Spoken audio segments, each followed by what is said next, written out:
This is going to be part 3 on the martial law Civil War videos that I did. I was not planning on doing a part 3, but some people had some questions and that stuff that I figured, yeah, probably throw this in here for part 3. The questions I want to cover, or at least give some ideas on, is how long does it last? Why so high of a death rate that I figure at the end of a civil war? And this is a more recent one here. Is Trump actually a globalist or enemy asset? First off, how long does it last? This came about because of a question by a person that I believe is more than likely a troll, who came in there and asked, well, where's the martial law? I'm not saying martial law is going to happen right now. But when it would happen, how long would it last? Well, it's not going to last just a couple days or a week. We're not going to have something where the coup occurs, you know, if you want to think of it that way. The coup occurs and, you know, they go through, they take over government, and then a few days later, it's situation normal. You can go back to going to wherever you want to, and going to get your coffee at Starbucks or whatever, and you know, everything's back to normal. Martial law, once it's declared, it's going to stay in effect for a very long time, until the crisis, quote unquote, is over with. Now, they won't necessarily say it's martial law. They'll give it some touchy-feely name that they've focus circled, that they've tried out with a focus group to see, you know, what their reaction was to the name. It could be something like a national state of emergency, or heightened security levels, if you want to think of going back to when Bush was in the White House. It could be something along those lines. They won't out and out say that martial law has been declared. They'll give it some other name to continue to trick the brain dead idiots that are out there. So that when you say, hey, martial law is in effect, they'll say, no, it's not. It's just a state of emergency. It's not martial law. Well, it actually is. If you got police and troops on the street, they're controlling people's movements, they're asking for your papers, your identity cards, it's martial law. If they suspend constitutional freedoms, they suspend the Bill of Rights, it's martial law. And it'll last as long as they need it to. My feelings are, is once they would declare martial law or the state of emergency, it's never going to go away. It's like the war on terrorism. It's never truly going to end. It's always going to be there. It's just going to become the new normal. You're always going to have to carry that identity card with you, your papers, at least until they decide to enact blatantly in your face the beast system, as people call it, where you get tattooed with a barcode. So when you come up to a checkpoint, they just pull out the barcode reader, scan it, okay, you're good, you go through. Or they push it on to, you get that RFID chip implanted in you. You come up, hold up your arm or whatever, they scan the chip. And that's a completely different video on that stuff, and other people have gone into that for hours on end. If you don't understand the dangers on the RFID chips, research it. So, but it'll last as long as it lasts. With us, if the Civil War to occur, I got a feeling martial law would basically end soon after the war would end. It may not end right away, like the same day. It may end a couple days later. Hard to say. It could always be that areas that are secured by the constitutionalists, by the patriots that are farther behind the lines, martial law will just be abolished. You know, and you can go back to your freedom of movement. Now, why so high of a death rate? This was brought up by Brandon, the one who requested these videos. I said that I figured we're probably looking at a 60 to 80% death rate He thought that was high. He figured it would probably be something like, I think he said 30 to 40%. Keep in mind that the US government's own figures, if I remember correctly, for the death rate after an EMP event or the loss of the power grid, after 1 year, their own numbers figured that there would be over 90% death rate in the United States. And in that, you still have somewhat of free traffic and stuff. You're not going to have open warfare. That's going to disrupt the supplies even more.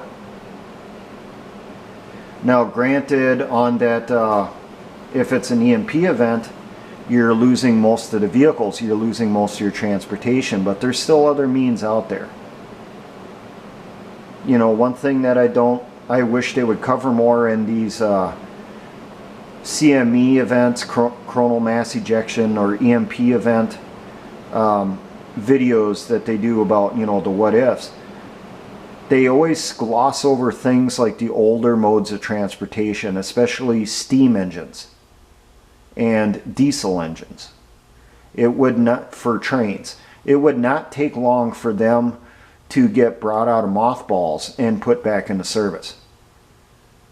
Granted, you're probably not going to be sending that coal-fired steam train from the East Coast all the way to the West Coast, but it can still operate locally, it could still operate within that state or within that region for hauling around supplies and that stuff.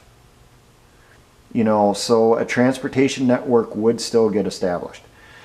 But with civil war, you're not just dealing with the collapse of the transportation network, you're also dealing with lack of supplies. Like I said, the farmers aren't necessarily going to be able to put in the crops. And if they get the crops put in, they're not necessarily going to be able to harvest them in time. And if they can harvest them in time, they may not be able to get them to that grain elevator or to that processing plant. And even if it gets there, there's no guarantee that they're going to be able to process it or send it out correctly. You know, that canning facility that gets your veggies may not have those empty cans to put the stuff in, or it may not have the salt to add to the water when they're packaging it because of delays with the transportation system. And even if they do finish the product, there's no guarantee it's going to get from that location, that city where that center is at, out to where it's needed farther away. Because on the way there, when it's going to its final destination, it's probably a safe bet it's going to get hit by bandits. They're going to attack it so that they can take the food either for themselves or to use as leverage in an area to sell on a black market. And if it is a civil war, whatever food it is produced, it's pretty much guaranteed that it's going to be taken over by whatever faction controls that area. They're going to control that asset. Whether that's some militia where it's some criminal force, criminal gang, or it's, you know, a government force or a quote-unquote peacekeeping force. And then add to that you can guarantee, at least in the United States, they will release biological weapons. And those would be used in areas that are more controlled by the resistance, by the rebellion, by constitutionalists, by the patriots. If they've purged an area of the coup, of the globalist forces, of the peacekeepers, I'd anticipate that area is probably going to end up with a mysterious pandemic that's going to break out, and it's going to wipe out an entire community, and it's going to go from one community to the next, to the next, to the next. It may get spread by the population, you know, the civilians moving back and forth, but it could also be spread by the troops themselves moving through, or it could be spread by, you know, the truck driver that is able to get through with the supplies, or get spread by the train crew that's able to get through with the supplies. Whatever disease or diseases, the biological weapons that they release, it's going to have a high transmission rate. It's going to have a longer dormancy period so that it gets spread out faster to a wider area before it takes effect.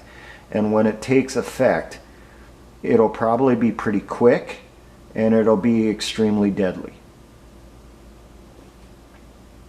And all that stuff together, you know, that's all going to add up to that higher death rate.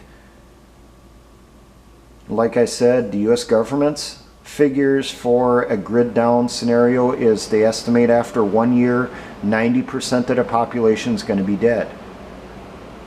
I'm estimating that at the end of the Civil War we'll probably be looking at 60 to 80%. Some people will probably say it's higher, some people are saying it's less.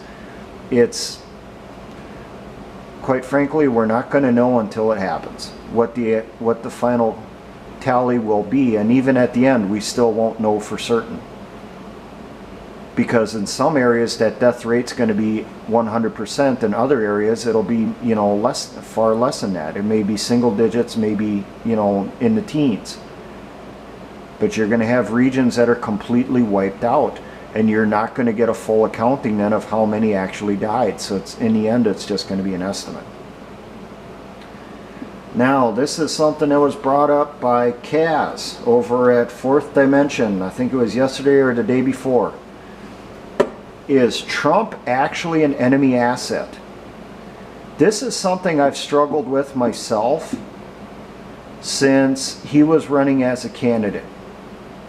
Because before the election, Trump did have ties with the Clintons. Now, it's possible those ties were just the whole, you know, one celebrity to another thing. But I really don't know for certain. The only one who would be Trump and his wife Melania. Kaz brought up a good point that Hillary was extremely divisive. If she had gotten in, automatically a resistance would have formed. Even if we would not have gone to war, you know, within the first year in 2017, an active resistance would have formed and would be waiting. Where when Trump got in, that didn't happen. So Hillary's in the White House, she tries pushing the agenda forward, there'll be resistance, both within Congress and with the people. Where with Trump, he could take that same agenda, put a different spin on it, and because it's coming from him, it's more likely it would pass with little to no resistance. A very good example of that is the gun control. As Kaz and others has pointed out, he has been successfully pushed through more gun control than Obama did. So then the question is, who's the more anti-gun candidate then, when you look at that? Trump's pushing through this stuff with the bump stock ban. Yes, the bump stock is pretty much a useless accessory to most people. But look at how it was done. They did it by changing the definitions. They bypassed Congress and brought in a way to ban guns without Congress having to dirty their hands. So they can sit off on the side, raise their hands up and say it wasn't me.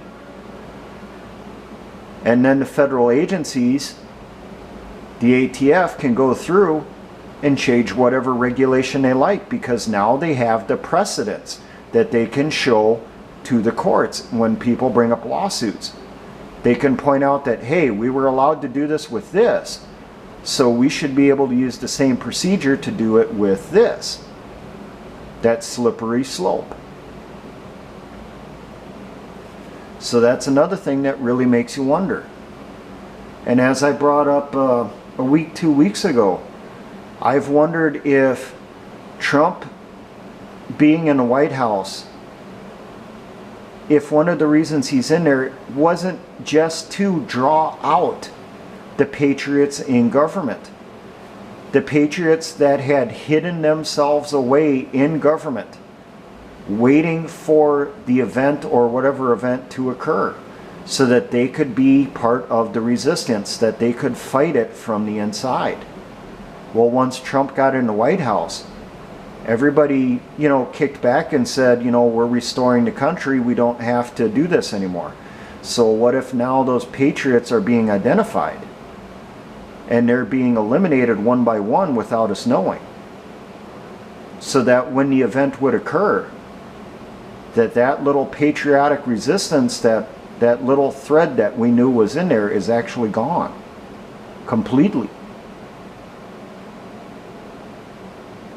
And then what the enemy side can do is they can take some of their people, sheep dip them, camouflage them as the patriots to feed us disinformation or to set us up.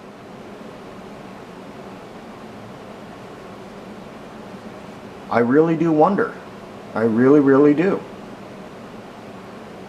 I'm not to the point yet where I'm going to outright say that the president is an enemy asset. I still want to say that with how much resistance he has going against him, how much they're slamming him and that stuff, that maybe he is a nationalist. I won't say a patriot, because it's pretty obvious now he's not exactly a patriot. But I'd say he would fall in the nationalist category, which is not a bad thing. But then that brings up the possibility that, well, what if all the resistance we're seeing against them by the media, by Hollywood, by Congress, what if that's all for show? What if that's being done so that we will more readily accept whatever he pushes on us? Because it's from Trump, well, then it has to be good type mentality. I don't know. I'm not as conspiratorial or paranoid as some on this. I know one thing, even if Trump did come out and outright said he was a globalist minion, came out, shaking George Soros's hand right on TV, giving him a kiss on the cheek and all that stuff, bowing down, kissing the ring and stuff. I think even if you'd see that happen, you'd have like Alex Jones would still disbelieve it, because he seems to, regardless of what he says, he's kind of a high priest of the Trump cult. It doesn't, you only got to watch his show a few minutes to see that. He's completely fallen for Trump as the savior of our society. And when he sees things that kind of question that, he's always right off the bat defending Trump and that stuff. So, is Trump an enemy asset? Well, I suppose we're never really going to know the answer on that one. But we'll just keep watch on him just in case.